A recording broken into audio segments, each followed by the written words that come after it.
So, this is something that you will hear it again and again.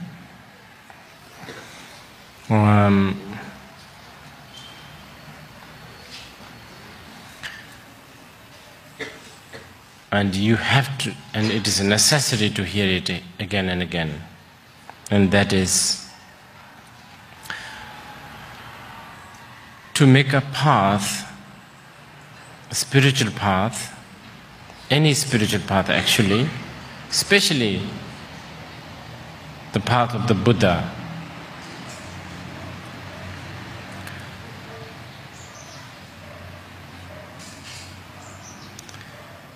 If you like, rule, one very important, indispensable rule, is what we call in Tibetan, Tapshe Yamadalwa, that there should never be a separation between method and wisdom.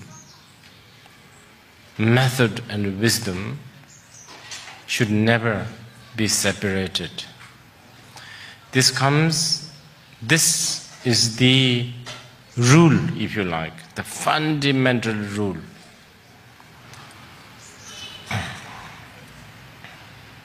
This is spoken in the Theravada. This is very much emphasized in the Mahayana. Also in the Tantrayana, for instance, Guru Rinpoche Padmasambhava, he said, your view has to be as vast and infinite as sky, and your action has to be as subtle and as subtle as flower. There's so many of these kind of expressions. For instance, you will also find pith instructions coming from our gurus. When it comes to the view, you have to be brave. When it comes to the action, you have to be cowardly. Even a small insect, you should be so careful not to step on it. You should be so fussy, cowardly, panicky. You should be so, careful when it comes to the action.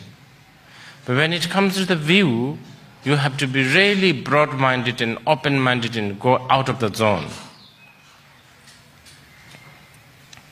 And art of knowing how to do that really will tell you what kind of practitioner or a spiritual person you are. A measure, how the way we measure whether you are a good spiritual, whether you are a genuine spiritual practitioner or not, really depends so much on how you balance these two. It's difficult, this one. Because many times when it comes to the view or the wisdom, they are kind of similar here, then it can, sometimes students get hijacked,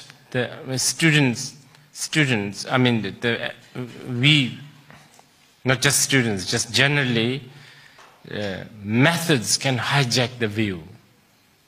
Vice versa, sometimes the view or the wisdom hijacks the method. For instance, when you feel like doing what you want to do, then you bring, everything is emptiness. Do whatever we want, since nothing exists anyway. Right? So you become kind of you bring that intellectual understanding of emptiness to justify your action. Then at times, when it is related to a certain value that you have, such as if you are a vegan, or if you are a whatever, if you have a certain hang-up, certain values that you really cherish, then you can really go fussy about this and you can really get so stuck with it.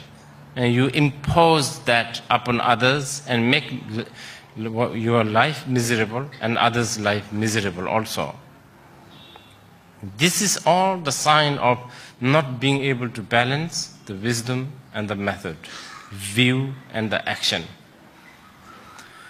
It's always, this is a trick that is going to be difficult to sort of handle for some time. But this is also your challenge and, I don't know, homework. If I labeled it like that. And this is not a simple one. This has permeated to many different way of thinking also.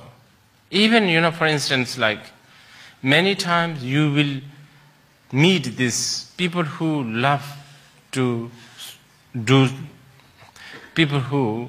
so-called people who love to do meditation. Because they like to sit and probably they like the meditation bit.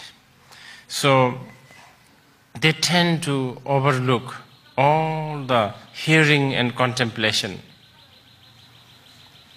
I mean, there's even, schools like that.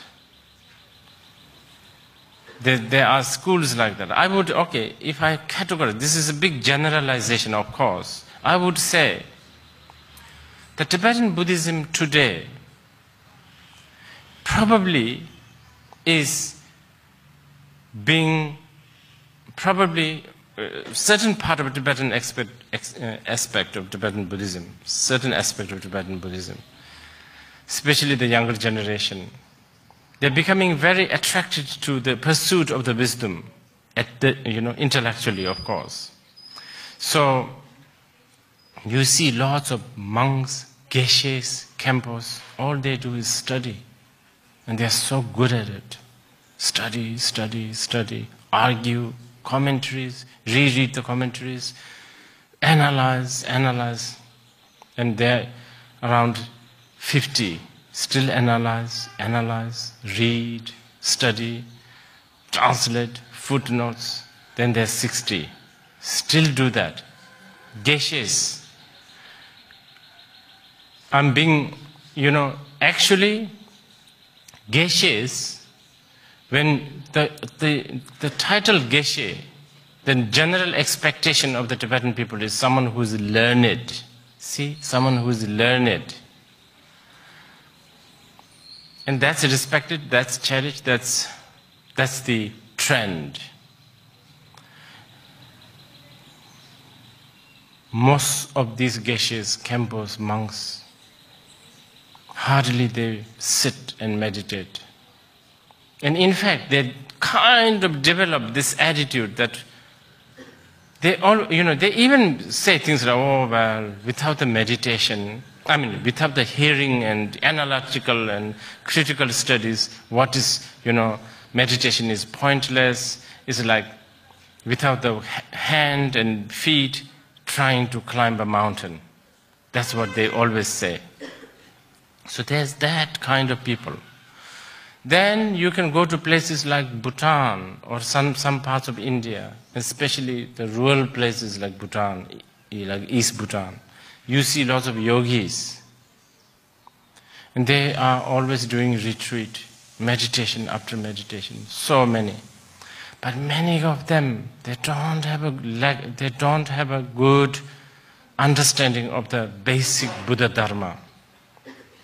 They have been saved by great master. Well, if they encounter a great master, if they have a one-pointed devotion, and if they don't have much of a distraction, why not? They're in a good hand, so it's through their merit. They're doing okay, so they're in good hand. But the danger is when you don't have that base foundation of hearing and contemplation, which Maitreya emphasized so much, when you immediately jump into so-called practice and meditation. Because when you jump into that, you jump with aspiration, inspiration, devotion, adoration to a being. Okay, beautiful, very good. But you know, many times adoration, devotion, aspiration, inspiration, all this also has its, within this package there's also human emotion involved. You know, you are inspired by somebody because that person has to have, that person happened to wear patchouli aftershave or something like that. You understand? There's some, small things like that. Or maybe that person happened to have a nice, shiny, long hair. Or it doesn't matter where he walked, where he smiled. All these are good. All this can be a stepping stone, an attraction to a teacher because of his or her physical appearance, because of his or her eloquence, because of his or her manner, grace. All that can be a stepping stone. But we have to know that this also involves emotion. The emotions are, as I've been talking past few days, is deeply rooted to a mistaken idea, right? So it's very, so then what happens is so you don't have a good hearing and contemplation. You got sort of pushed by your devotion and inspiration, that pang of inspiration, and then you go to the mountain, 10 years, 20 years, suddenly, I don't know, a pimple on your bottom, which irritates you, which makes you lose your sleep. I'm serious. You don't even need a big obstacle. All you need is a pimple, which irritates you. You lose sleep. When you lose sleep for 1 night, 2 nights, 3 nights, by around the 5th night, you insomniac, you think all sorts of things, you get depressed, then you get sort of sad, you pray, all of this, that doesn't really work. Then you begin to lose that inspiration, devotion. You even begin to have a wrong view. When that happens, a bit of a hearing, bit of a contemplation is always an insurance. So, this marriage between wisdom and method is utmost important. In fact, when I say marriage between wisdom and method, I'm only saying this for the sake of communication. They are actually one. At the same time, they are different. Like a water and the moisture of water. They are kind of like a rays and the sun. Rays of the sun. They are kind of separate, they are kind of one. But for ignorant beings like us, only way to actualize that, actualize the oneness of the wisdom and method, is by first trying to unite them. Because we have already sort of divorced them. So this happens a lot. I wanted to tell you this morning because this is kind of important. Because here, this wisdom and method, this union of the wisdom and method is so important. On the beginning of the 9th chapter, Shantideva said, all these rituals, all these paramitas, all this discipline, they are taught by the Buddha for the sake of the wisdom. This sums up everything, all the Mahayana path.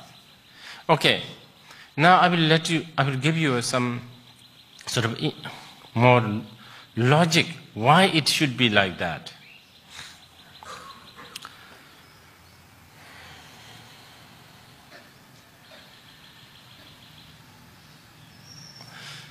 It's like this. darkness, the shade and light. Shade and light are kind of one, kind of separate.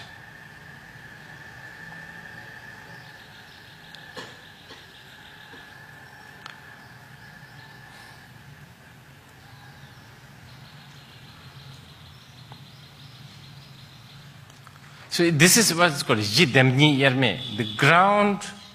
Yeah, okay. Yeah, shade and light are separate, yes, in a way, but without the light there is no shade also. One example.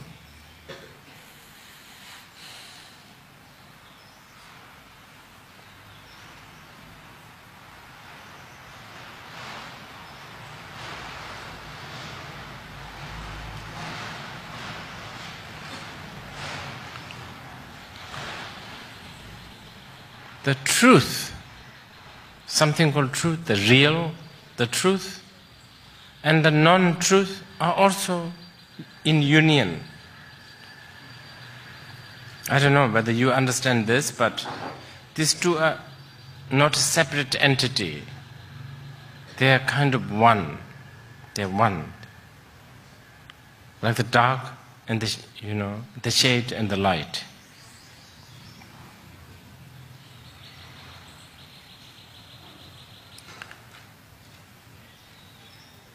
So, it's like the rainbow, the beautiful appearance of the light, the rainbow, and its empty nature, its non-existent. So its existence and its non-existence is simultaneous. It's one. It's not a separate thing.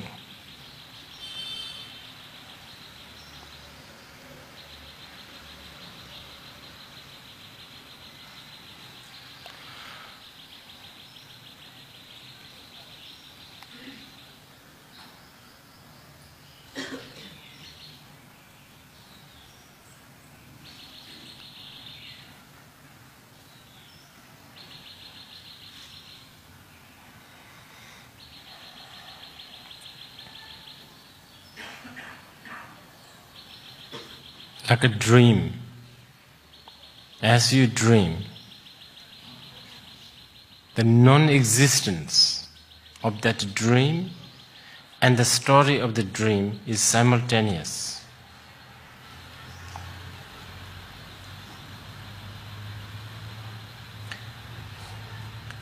The dream, the fakeness of the illusory aspect of the dream didn't materialize once you realize it was a dream.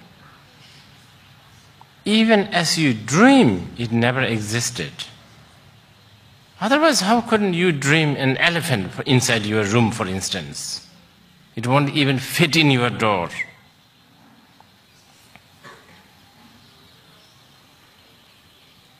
As it appears, it does not exist.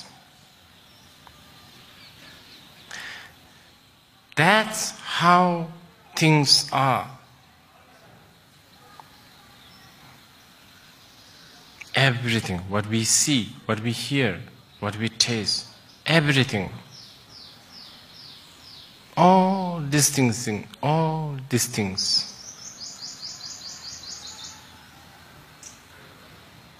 it's illusory, is simultaneous. Simultaneous is even not the right word, actually.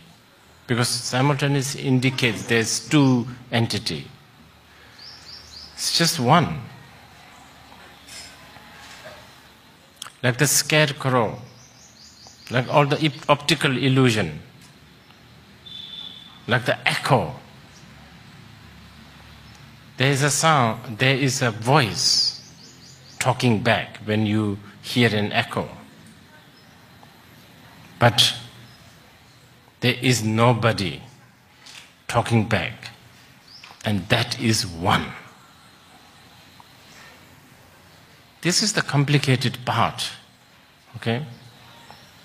I mean, to the On the other, not complicated. You just have to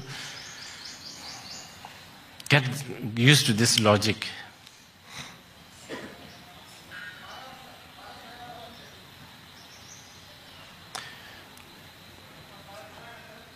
So, relative truth and ultimate truth is one. Or it's simultaneous. Okay? So this is why, because this is the fact, that's why the path has to be also wisdom and method in union. Because of this. Otherwise,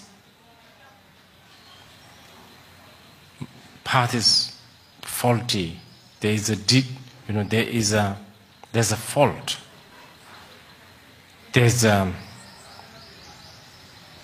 path is not safe. So this is why I was saying yesterday, remember? Especially in the Mahayana, like a renunciation. When you are trying to renounce the worldly pleasure, yes, we begin with thinking that those are temptation, those are not good, those will lure me, those will, make me, really suffer, those are really, all of that. You can begin thinking like that. But the real reason why we should really renounce is they are illusion. There is no point of getting obsessed with these. Because they actually do not even exist. That is the best renunciation. So, Aryadeva, Nagarjuna's disciple, Aryadeva, amazing master. Actually, I've always wanted to know, SP, can you, while listening, Google where Aryadeva come from and when he was born? I keep on forgetting.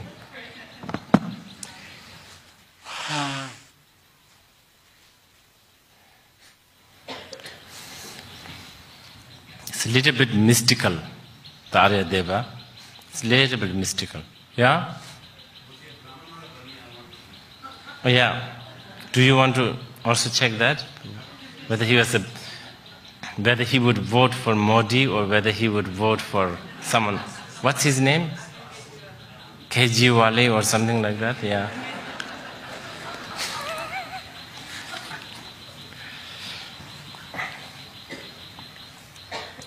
So, what did he say? Aryadeva said, Gangla tongba ni rungma, dela tamje rungwa yin.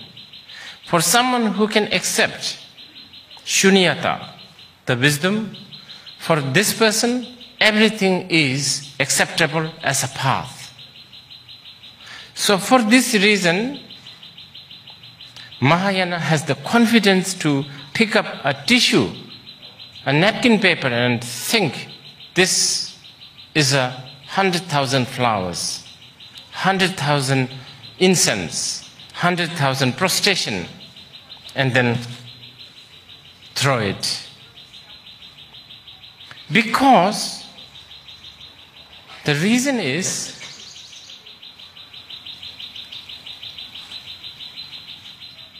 this ultimately is not also a flower. It is imputed by human beings. Who proved that? All the billions of goats. They would just eat it as a food. They don't think this is a lotus or lily, whatever. See, I don't even know, is this a lotus or lily? What is the difference? See? Distinctions, imputed phenomena. It's all mind-made. This is a napkin paper. Oh, should not offer this, Buddha, how can we offer a napkin paper?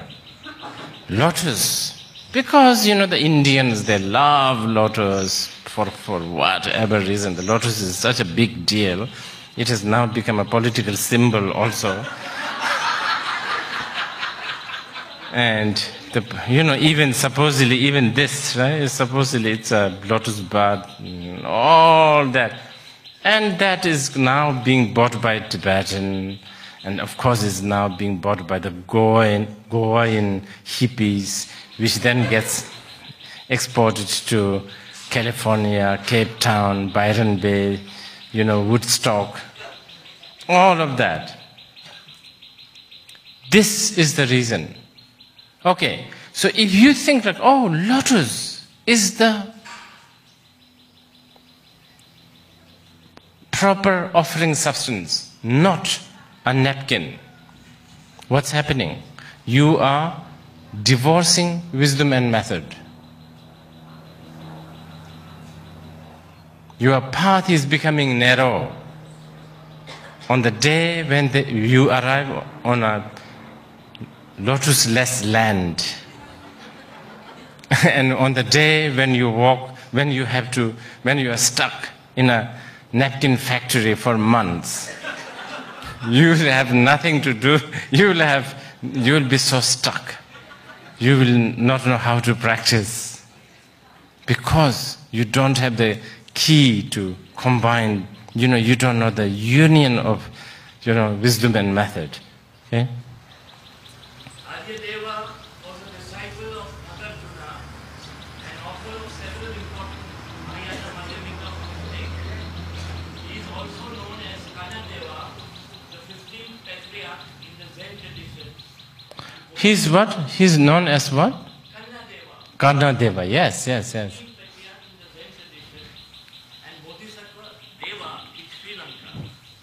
Aryadeva was born as the son of a king in Sri Lanka. Uh-oh. Now here's the good news. Some Chinese sources, however, suggest that he was born in southern India in a Brahminical family.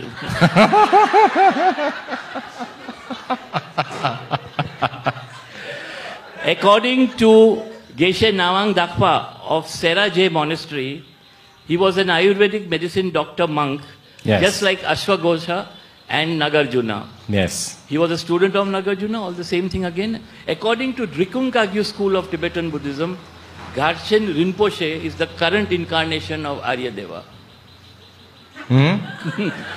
What? According to the Drikung Kagyu school of Tibetan Buddhism, Garshen Rinpoche is the current incarnation of Aryaveda. Oh, I see. Yes. Okay. He is supposed to have only one eye, right? Yes. That they didn't say? Okay. What?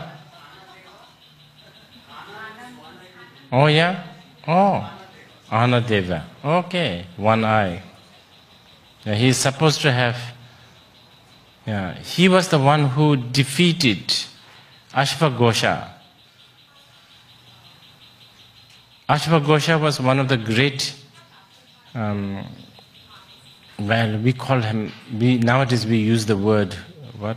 Hindu, but I guess you can't really say Hindu. But anyway, yeah, he was a great Hindu scholar, Ashwagosha. And you know the story, right? Like Ashwagosha was a great poet and a great scholar. He defeated lots of Buddhists. And I guess during those days, the winner, whoever wins the debate, the loser have to follow. Loser and their everything, everybody, gangs, the disciples, everybody joins the winner. So it's believed that Ashwagosha actually made a lot of Buddhists into his follower. And finally, the news arrived. 2 days, what is it? Where His Holiness just recently, Locho, you know, the Nagarjuna,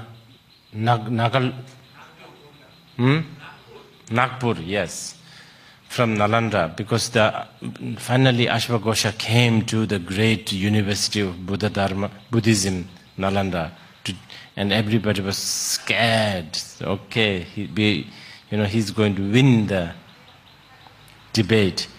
So Nalanda scholars sent this bird messenger,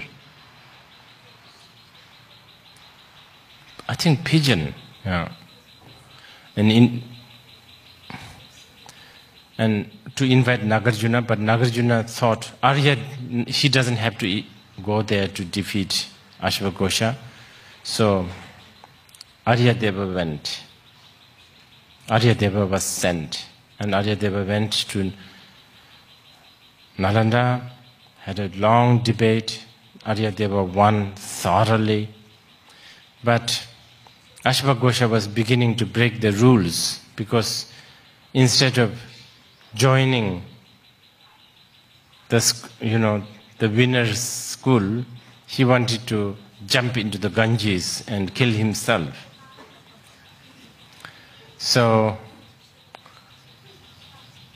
Manalanda monks all grabbed him and locked him up in the Nalanda University's library for 7 days and nights. And there he has nothing to do except reading the books. So as he read the books, he was reading the sutras, and there he found Buddha actually predicted him in one of the sutras that in the future there will be a guy called Ashvaghosha who will come and write my story. And that moved him so much, and it's believed that he cried and cried and cried for many, many, many, many days. And then he wrote the most beautiful book called Buddha Charita, which is the life of the Buddha. And I recommend you to read this. It's one of the most beautiful Indian poetry at its best, I would say.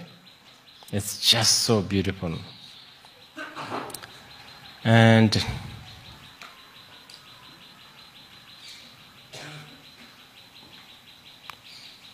now my historical knowledge, thanks to you guys, remember the tradition, not too much historical study emphasize. My historical studies, I don't have a good memory, but I think Ashvaghosha also wrote Malam Dunjupa, the 70 verses aspiration. And I think, you should research this furthermore, I think he wrote it with his blood, because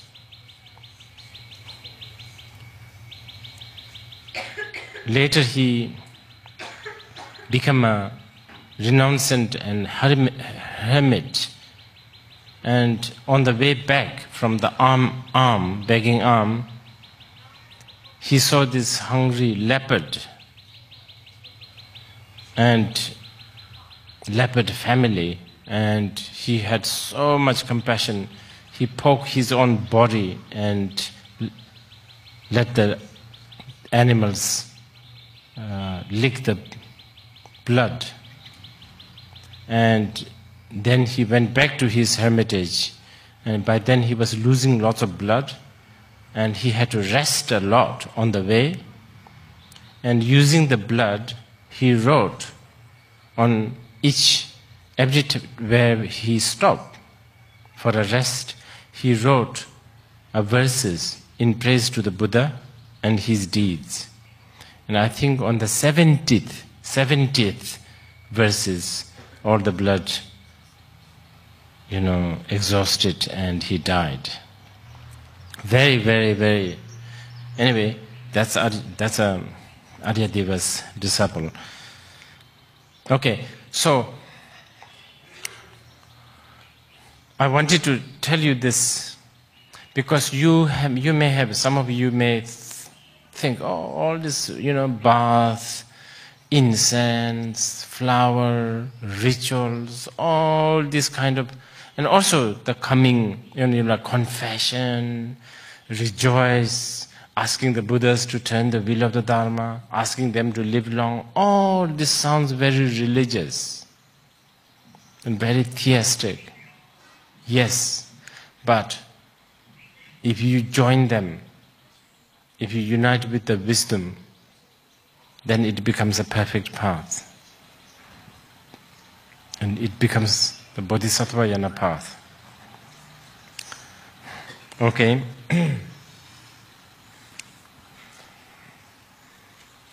So then, now, today,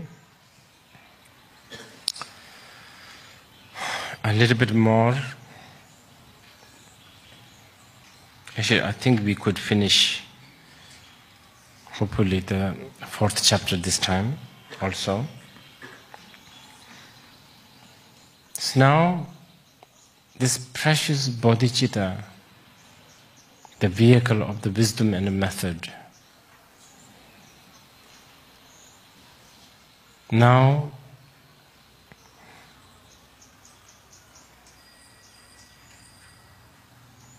in order to upkeep, maintain, nurture,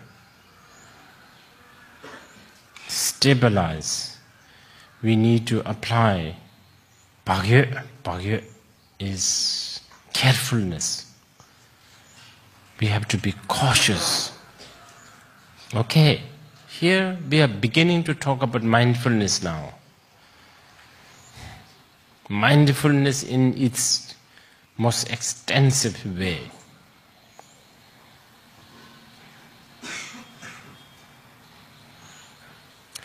So first, Shanti was saying that even if you break the vow, let's say if you have promised to give a hungry person some food, and if you don't keep that promise, it is said that this person is considered stingy and eventually get rebirth in the hungry ghost realm. Now, the follower of the Bodhisattva Yana path, having taken this pledge to liberate all sentient beings, if we don't keep that promise, if we can't maintain that pledge, then one is deceiving all these sentient beings. So, forget liberation. Even a higher birth is impossible. There is a part of the stanza that sort of indicates that it is a really grave, hideous thing for a bodhisattva to do, to break this kind of pledge.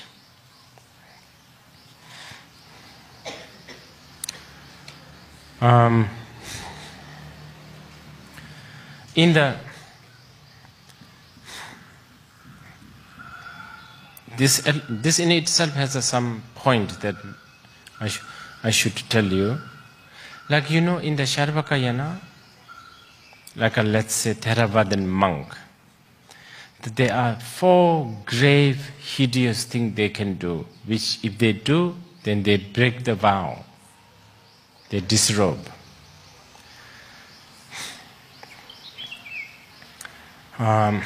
Killing a human being, sexual misconduct,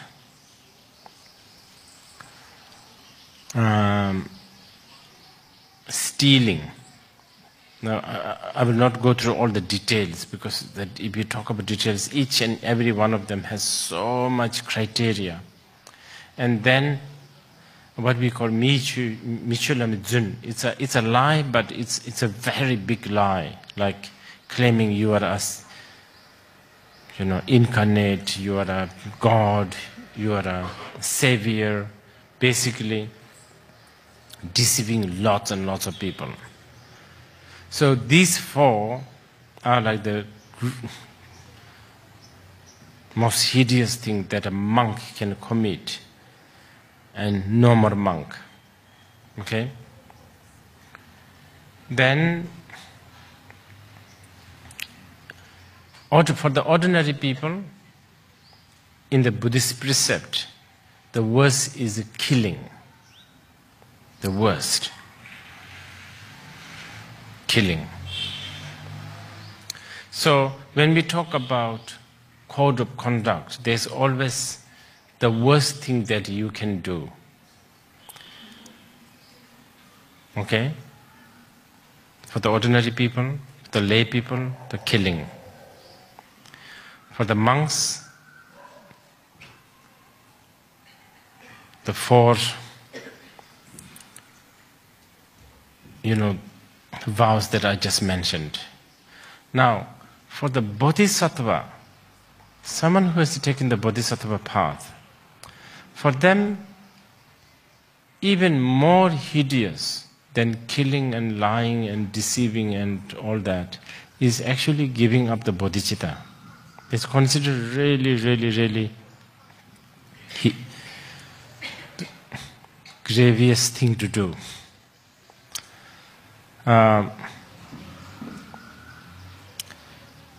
Okay, Shantideva is beginning to just say how we have to be cautious now that we have taken the Bodhisattva Yana as the path. Just to give you the context, this was taught in Nalanda University, remember? So, anyway, Shantideva, in the part of the stanza, he's saying that such kind of a being who has given up bodhicitta, they have so much unfavorable consequences that in fact path of the liberation is almost impossible. But there are Buddhas and Bodhisattvas who can liberate them, and that kind of power of the deed only the Buddha knows, and Buddha is able, not by ordinary beings.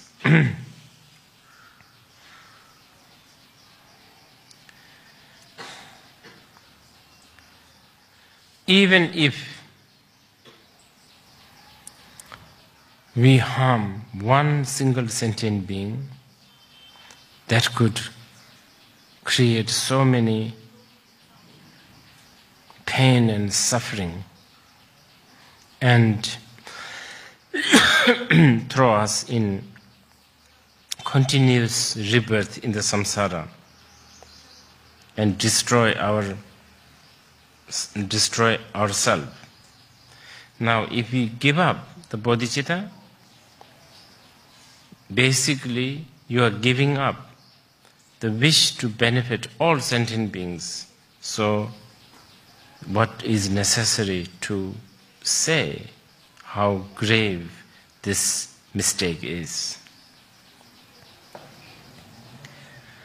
If we keep on breaking this kind of pledge, and then if we keep on taking the bodhicitta vow again and again, this will linger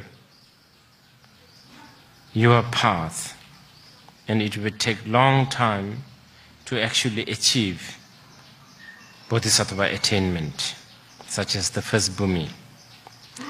For this reason, as we pledge to the bodhisattva path, we should try to follow its discipline step by step. And we should do it right from today, this moment. If we don't do it, we will only degenerate ourselves lower and lower. Even though the Buddhas and Bodhisattvas come and gone, if I don't make myself available and receptive, and open, the Buddhas and the Bodhisattvas cannot nurture and ripen us. And if we keep on doing that, again and again, we will be thrown into the dungeon of the samsara, and there we will be bound, cut into pieces, and tormented by disease, etc. To encounter the time and environment where the Tathagatas have walked, and to have devotion to Tathagatas and their teachings, and to obtain a precious human body, to get accustomed or to have appetite for virtuous thoughts and deeds are very, very rare.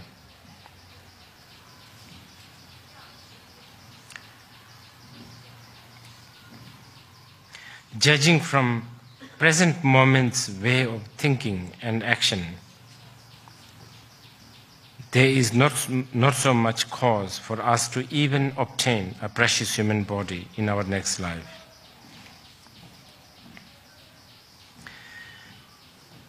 Judging from this, today's thoughts and action, more likely we will be accustomed to non-virtuous thoughts and actions. And this will only give birth to more and more suffering, and we will become helpless. If we keep on accumulating more and more non-virtuous actions and less virtuous actions, for eons after eons, we will not even hear the sound of bliss. For this reason, Tathagata also gave this example of a turtle, blind turtle. There's a, you can read this in the commentary, blind turtle and the yoke.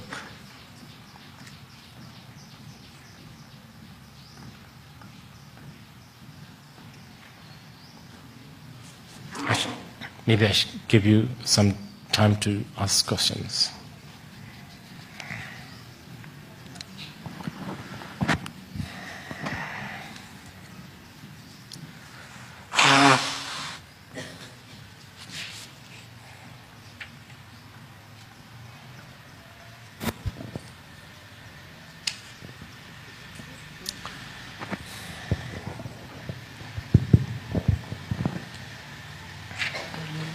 Rinpoche, you were talking about the method and the view, and there is a very classical question in many spiritual traditions. So I'm asking, as a practice used as a practice of contemplation, the question is, who am I? And when I hear you, as you bring the teaching, it seems there is a constant denial of the self in the Buddhist teaching. So I wish to know what Mahayana has to say about it as a practice of contemplation, and what is your experience about it? It's a bit like this. Yes, the constant denial of existence of the self, but also it should be accompanied with a mind training to work with a self-cherishing. So when I say the second part kind of indicates there is a self, you understand? Because we are working with the self-cherishing. Okay, lower down the greed, lower down the self-cherishing, that others are more important, others are equally important, you are the servant to others, all of this. So those two need to be combined. Because, as I said earlier, shade and the light comes together. During the path, the self is simultaneously, simultaneous is not the right word, but the nature of the self, the nature itself, nature of the self is non-existent. But I'm talking about the nature, the manifestation, the habit. Hypothetically, you can say it exists. I'm here, you are there. I'm hungry. I want to eat something. I want to get this. I want to avoid this. All that habitual pattern exists relatively. Combining these two is difficult, but it's very much doable. So if you keep okay, practically speaking, this is what we do.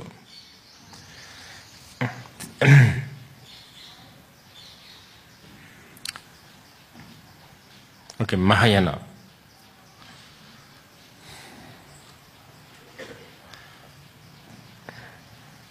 Samjhan thamji devadan devi jutan dambar chuchi. All sentient beings wishes to be happy, just as how I wish to be happy. May all sentient beings be happy and have the cause of happiness. Immeasurable, part 1. Part 2. Nobody wishes to suffer, just as how I don't want to suffer. May all beings be free from suffering and the cause of the suffering. Part 2. Part 3.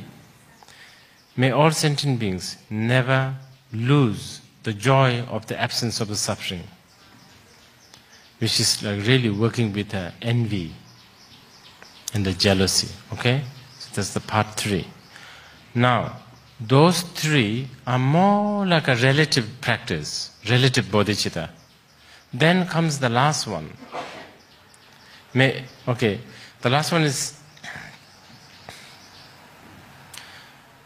last one is really big. The first step of the last one now. There's many steps. The last immeasurable thought. The first step, again, may all beings, including myself, may all beings be free from distinctions of me, others, self, others, good, bad, friends, enemies. That much ambition, smaller. And then the last immeasurable thought then gets expanded. Then all the vipassana. And then little by little, there is no, earlier we say, may all sentient beings be happy, just as I wish to be happy. So kind of indicating there is a self and all these sentient beings. Towards the more matured stage of the vipassana, you don't think those things. Every time there is a distraction, you just watch that. By the way, probably this morning or maybe this afternoon, as requested by some of the people, I will lead shamatha. That might also help a little bit.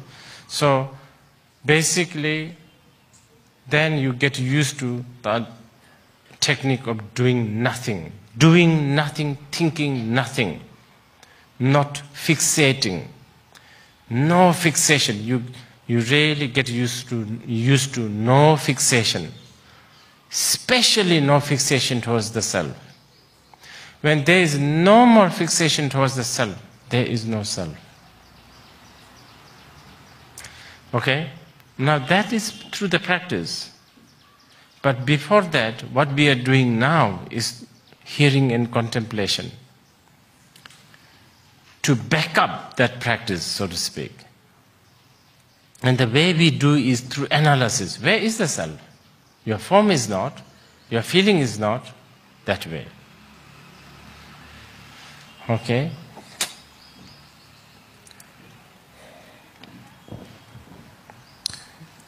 Putti, you mentioned that the self is an aggregate of various causes and conditions, and at some point in time it was mistakenly identified as the self.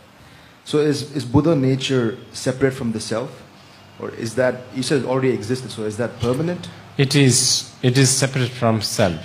And what was the second question? So you said it already existed. So yeah. Does that mean is it permanent? I can only say it that way. I don't have the skill like the Buddha. When he was asked the same question, he kept quiet for a long time. And then, because of that gesture, so many attained enlightenment.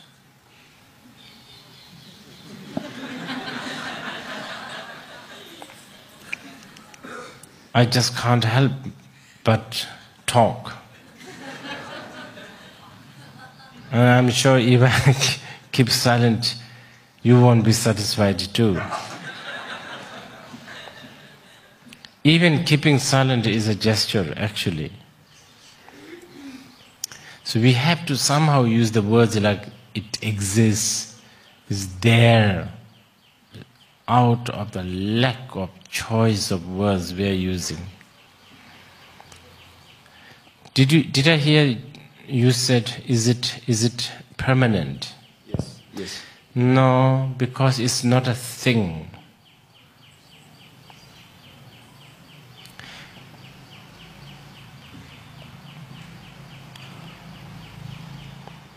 You can call it whatever you like, actually. Tathagata Garbha is the Buddhist favorite name. You can call it whatever you like.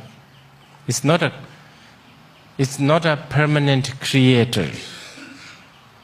And I'm telling you this because there's a danger that you may think that, that's the Ishwar. That is the Almighty Creator. No.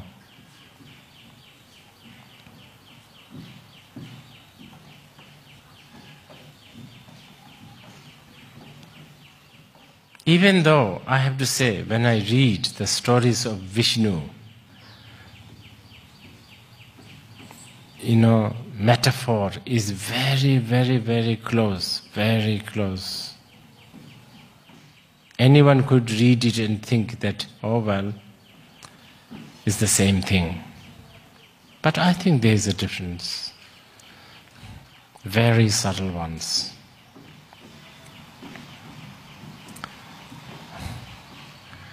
The biggest, probably one of the biggest difference is Mahayana Buddhist deconstruction of everything. Systematic deconstruction of everything.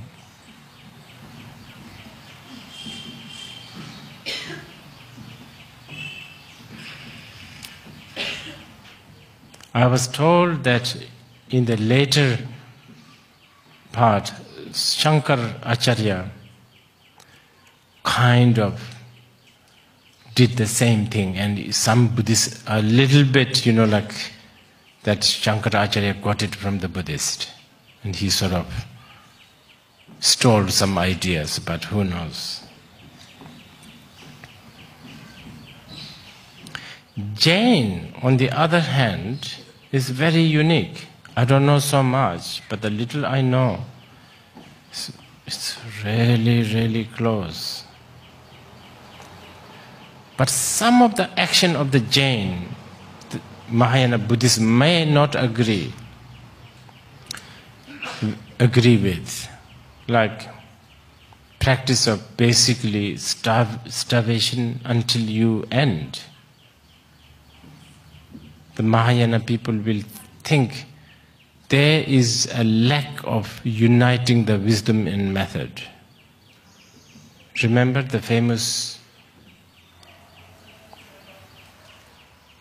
act of ending the penance by the Buddha after 6 years? He thought, this is extreme. This is not going to go anywhere. This is just too narrow. So he decided to eat yogurt, whatever. Okay. Next one, yeah? Rinpoche, as regards to notion of self, this might be a little too intellectual, but yesterday you explained the Buddhist... What is self in Japanese? Jiga. Jiga. Yes. What does that mean? Ownness, myself.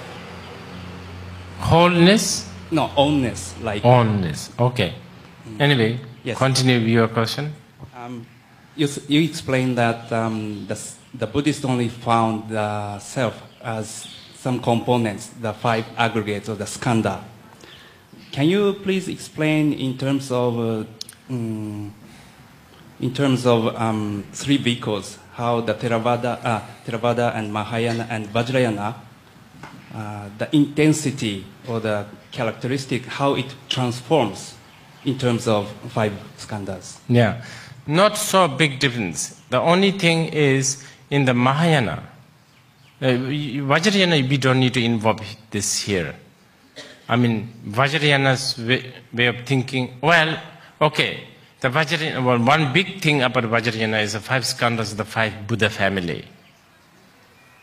Whatever that means. So, let's just get rid of that for now. But for Mahayana, they don't only settle down with deconstruction of the 5 aggregates. They deconstruct all phenomena, which the Charvakayana people think not necessary.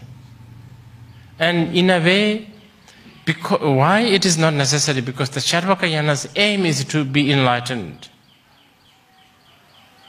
Right? That's their aim. And to get enlightenment, you don't need to understand more than the selflessness. And they are right. But for the Bodhisattvayana people, their aim is not to be enlightened. Shepe sila minishing, ingji shila minetang. This is what Maitreya said. With your wisdom, you don't dwell in the samsara. With your compassion, you don't dwell in the nirvana.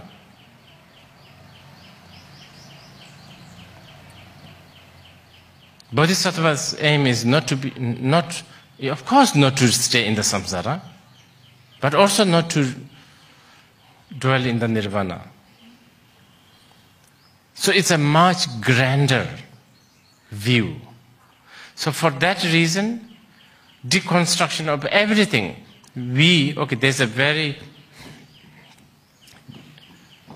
there's a standard format of expression. We always say this. From the form to the enlightenment, all things do not exist. For the newcomers, it's a bit confusing what it means. But, when we study the notion of all phenomena, we have a categorization. And then the first category of phenomena is form, feeling, consciousness, so on and so forth. And then ayatanas, dhatus, all that. And then the last is the enlightenment. For the Mahayana, even the enlightenment does not exist. I mean, even the enlightenment, I should not say that, even the enlightenment is deconstructed. Okay? So, Mahayana will not just be satisfied by knowing 5 aggregates are emptiness. So if you read Heart Sutra, you will know that. First few lines are all about form, and then Gashime is Gashisebe, the no death. All that. All the 12 interdependent co-origination they deal with. And then it even talks about no enlightenment. Isn't it in the Japanese Heart Sutra? Does it mention about the non-existence of the... Yeah, okay. That's it? Okay, continue please. Yeah. This is requesting more deconstruction from a Mahayana's view, I guess. When I dream of an elephant, I wake up and no elephant is in my room. But if I get hit by a taxi, I wake up in the hospital. So you said both are the same, and my request is for you to give a little explanation of how it's going to be difficult. Yeah. It's going to be difficult. Imagine this. You are dreaming now with an elephant. Okay? And I'm in your dream. And you are asking me, how can this elephant does not exist? I will not be able to convince you it is a dream. In the dream. You know what I'm talking about? Yeah. It's difficult. Because I don't have that shoes.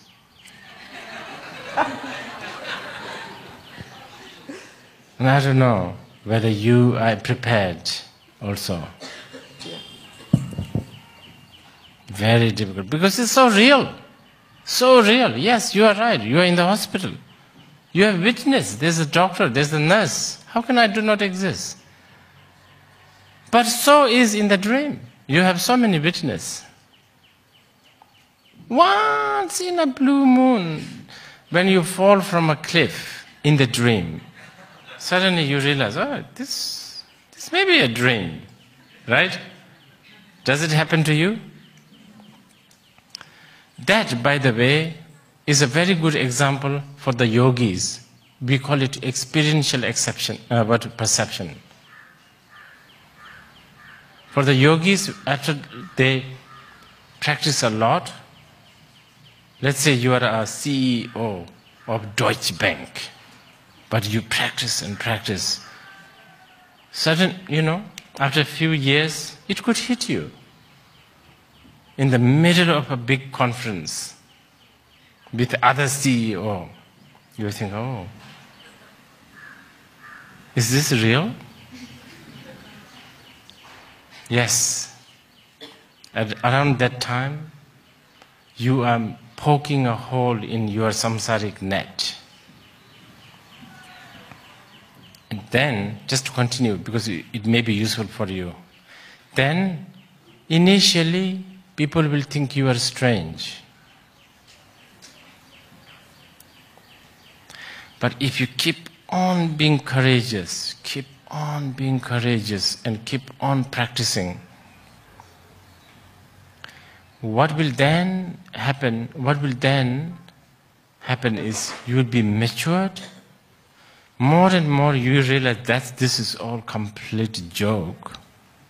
But you will then learn how to play the game for the sake of others.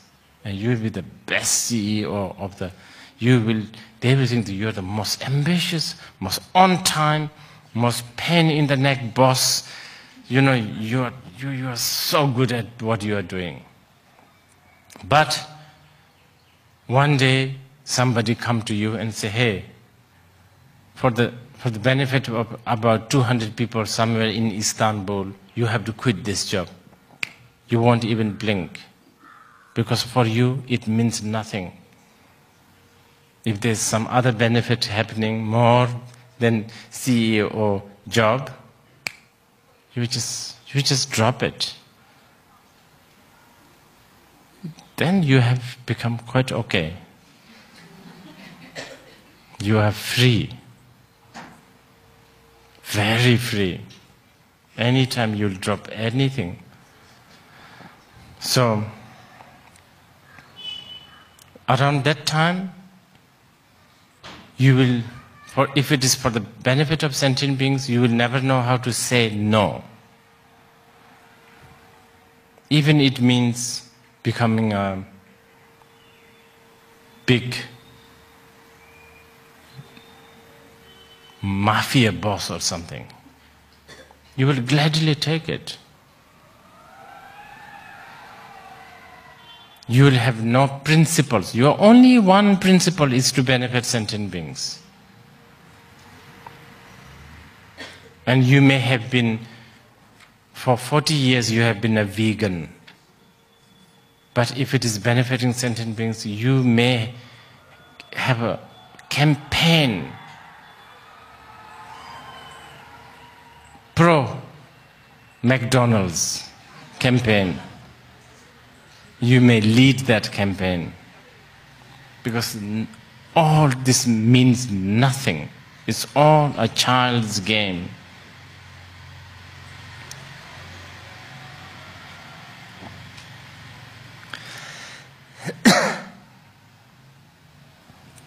Okay, we should take a break.